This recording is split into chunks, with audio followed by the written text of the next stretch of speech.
eBay, the ultimate guide to launch your eBay business from zero to hero in 2020 and beyond.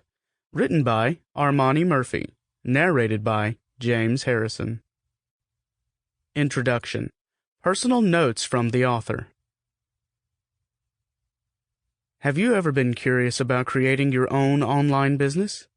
If you are the type of person that is not only knowledgeable, but passionate about certain niche items like purses, kitchenware, old toys, jewelry, or collectibles, then you could make quite a lot of money owning and operating an eBay store. It can be seamless to create and begin selling any items of your choosing via an eBay store. There is a lot of value in the resale market, and that value seems to increase every year.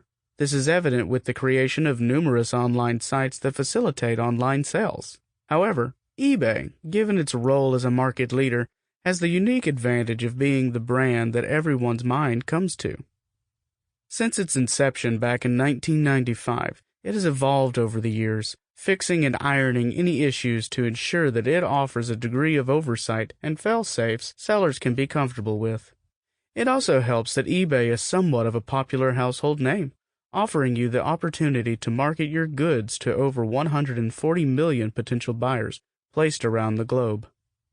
Since you're reading this book, it means you're interested in knowing how to create an eBay store. As with doing anything for the first time, you'll have questions on what to do, what you need, and the processes involved. When should you open an online store on eBay? Most entrepreneurs believe that opening a store is the natural progression of any online business. Thanks to the way eBay is structured, you can open your online store with little to no money by making use of the site as a sales channel. It makes perfect sense as eBay is a community full of buyers enabling you to reach a wider audience. That being said, there are a few things you have to consider when opening your store, and we will be covering them in the chapter below. Chapter 1. Getting Things in Place. When you want to start an eBay store, numerous things need to be in order. This chapter is meant to thoroughly guide you through the entire process. By the time you're done reading this chapter, you will be able to know the things you need to create an eBay store, among other essential aspects. You must have a solid and identifiable brand, as that is a major factor in selling products. To know how important a brand is, all you need to do is have a look at major brands such as Nike, which spends millions each year on brand retention. Thankfully, you do not have to fork out that amount, as eBay does already. Because of this, it can attract the number of visitors and potential shoppers from all over the world to its site. This is why the first thing you need to do before you begin is to get your brand ready. Similar to Nike and many other brands, they have colors, logos, and names that make them stand out from others. We will look further into this in the later chapters.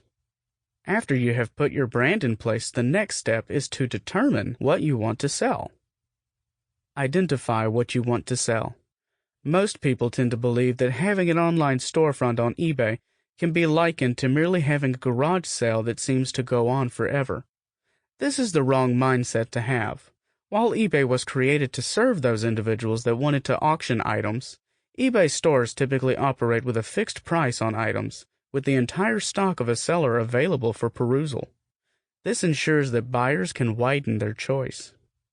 To run an online store on eBay, you have to be focused, especially when you consider how every store presents the entirety of its inventory in a single place. Before you set up your store, you have to research your chosen niche item. Doing so ensures that you have adequate information and you understand how your chosen market operates. This stops you from switching from one product to another. This does nothing but give your storefront a negative connotation. For example, if your storefront sells bags, it might eventually make sense for you to expand your inventory to things such as purses and clothing accessories. If you instead begin selling items such as glassware, then the vast gap between both items will confuse your potential customers. They might begin to believe that your original bags business is not one that can sustain itself. You have to ensure that you appear fully invested in the type of goods you sell. When you don't, any current or prospective customer will likely stay away from your store, heading over to one they believe is much better. Sample complete. Ready to continue?